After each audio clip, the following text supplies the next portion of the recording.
Hey Seahawks fans, something just went down with this team that actually feels different this time, and I'm not talking about the usual off-season hype. This feels like a shift in mindset, like they're finally building something with a clear identity instead of just stacking names and hoping it clicks. You can already tell the focus now is on guys who come in ready to compete, not just fit in, and that changes everything moving forward. If you're feeling this direction too, hit that like button and drop a comment down below with "Go Hawks!" John Schneider just closed the door on the 2026 NFL Draft with a statement that goes far beyond the names on paper, because what the Seattle Seahawks built over these selections is not just a roster upgrade, it is a cultural correction that has been quietly shaping inside the building for a long time. And now it is finally visible in every single move they made. The biggest takeaway here starts with something that might not show up on stat sheets, but it absolutely defines winning teams, and that is mentality. Schneider made it very clear through his actions that this team is done bringing in players who are just happy to be around greatness. During the Legion of Boom era, there was a pattern where new additions would walk into the locker room. Look at names like Richard Sherman, Cam Chancellor, Bobby Wagner, Russell Wilson, Marshawn Lynch, and feel more like fans than competitors. That dynamic created admiration, but not always internal competition, and that matters more than people realize. Now, what you are seeing is a completely different profile.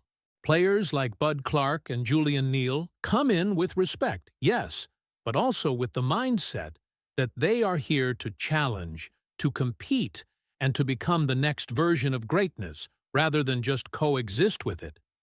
That shift is not accidental. That is intentional roster engineering. And it all starts with the decision at pick number 32, where Seattle locked in Jadarian Price. This was not a simple selection. This was a moment filled with pressure, uncertainty, and a rapidly shifting draft board. According to reports, the Seahawks had two primary targets: cornerback Chris Johnson and Price. Once Johnson came off the board, everything changed. There was real tension inside that draft room. Multiple trades were happening right before Seattle's pick, including the Tennessee Titans moving up to 31, creating legitimate concern that Price could be taken right before Seattle had a chance. On top of that, there was hesitation about whether to trade back into the mid-30s or stay put. And let's be honest, that is the kind of moment where front offices can overthink and lose their guy. But Schneider didn't blink. He stayed at 32 and made the call. And the reasoning behind it tells you everything about the direction of this franchise. He described Price as not just a great player, but a great person and, more importantly, a competitor who actively chose development over comfort during his college career. That detail matters.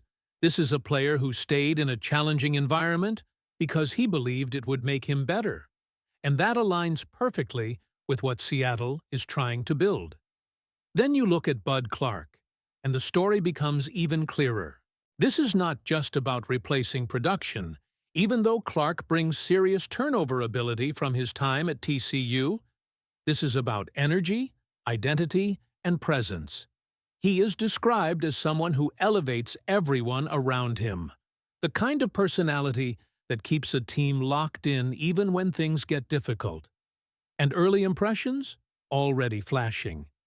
Even in rookie minicamp settings, where things can sometimes be misleading, the buzz around Clark is immediate. He is flying around, making plays, and showing exactly why the Seahawks see him as a foundational culture piece moving forward. Julian Neal adds another fascinating layer to this defensive rebuild. While it is unfair to say he simply replaces Rick Woolen, the comparison is unavoidable when you look at the physical profile. Neal brings size, strength, and a level of physicality that could actually expand what this secondary can do schematically. He may not have identical speed, but he compensates with positioning, awareness, and a willingness to play aggressively. And what makes this fit even more seamless is the system continuity. The techniques Neil used in college are directly aligned with what Mike Macdonald wants to run in Seattle. That eliminates a large portion of the developmental curve and allows him to compete early. But one of the most underrated moves in this entire draft might be the aggressive trade back into the 5th round to grab Bo Stevens. This is where things get really interesting. Internally, there were voices in the organization who preferred Stevens over a guard who was taken in the 1st round. Think about that for a second. Seattle identified a player on day 3 that they valued higher than a day 1 selection and then executed a plan to go get him. That is not luck. That is preparation. That is conviction. And that is exactly why they were willing to move assets, knowing they could recover value later through compensatory picks. Stevens might not be the flashiest athlete, but he fits the system.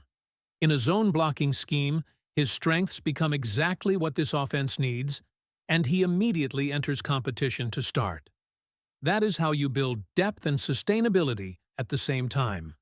And then there is the edge rusher situation, which might surprise some fans. Seattle was linked to multiple prospects, but they never pulled the trigger. The reason? They liked those players, but they didn't love them. And that distinction defined this entire draft strategy. Schneider refused to force picks just to fill perceived needs. If a player wasn't the right fit or didn't meet the internal standard, they passed. That kind of discipline is rare, especially when the pressure to address certain positions is high. What this draft ultimately shows is a front office operating with clarity. They targeted competitors, prioritized scheme fit, and trusted their board even when the board got chaotic. They didn't chase hype. They didn't panic. They executed. And when you step back and look at the full picture, it really does feel like Schneider pulled off something special here, not because of one headline move, but because every decision connects to a bigger identity shift happening inside the Seahawks organization. So now I want to hear from you, because this is where it gets interesting. Do you believe this draft truly signals a new era for the Seahawks culture?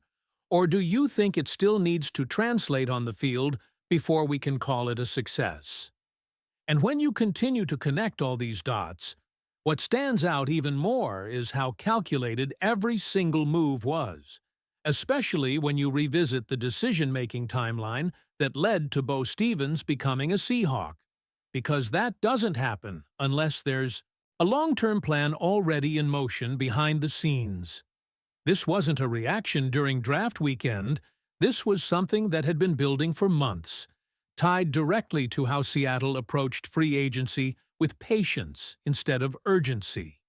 They didn't go out and overspend just to patch holes. They didn't chase big names for the sake of headlines. And because of that discipline, they kept their flexibility, which ultimately allowed them to make that move back into the draft without compromising their future.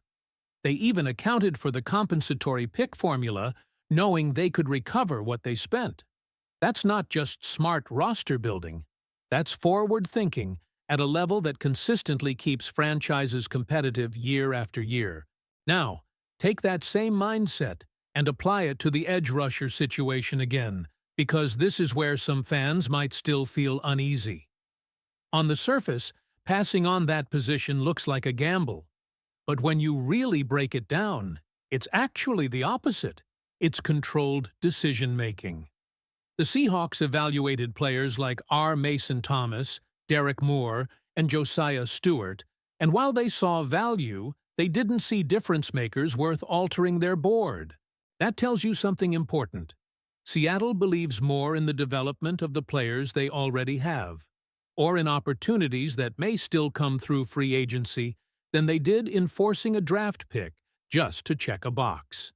And that aligns perfectly with everything we've seen from this front office throughout this process. No panic, no reaching, just precision.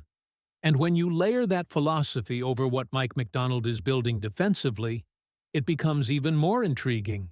This is a coach who has already shown he will adapt his scheme to maximize his personnel. We saw that shift last season when Seattle leaned heavily into a 4-2-5 look, instead of strictly sticking to a traditional 3-4 base. That flexibility means these new additions aren't being forced into rigid roles. They're being placed in positions to succeed immediately. That's where players like Julian Neal and Bud Clark become even more valuable. They're not just depth pieces or developmental prospects. They're versatile tools in a system that thrives on disguise, adaptability, and physicality. And if they hit early, this defense could look very different, very quickly.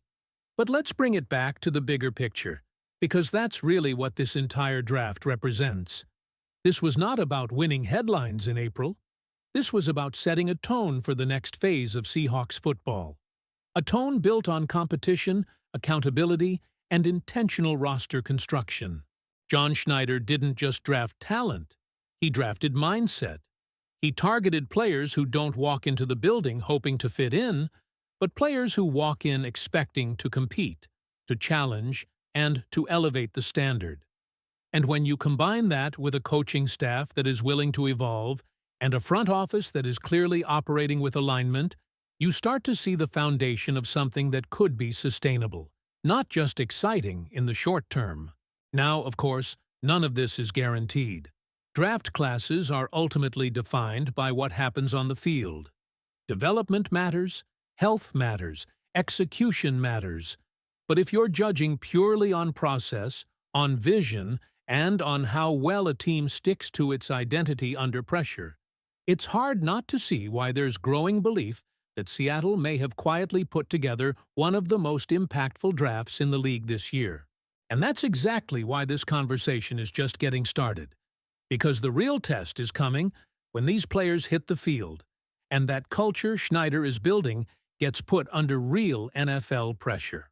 If you've made it this far, you already know this is where things get serious for the Seahawks moving forward, so make sure you're locked in, subscribe to the channel, drop a like on the video, and click the video that's on your screen right now, because if you want the latest Seahawks updates before anyone else, this is the place you'll find them first.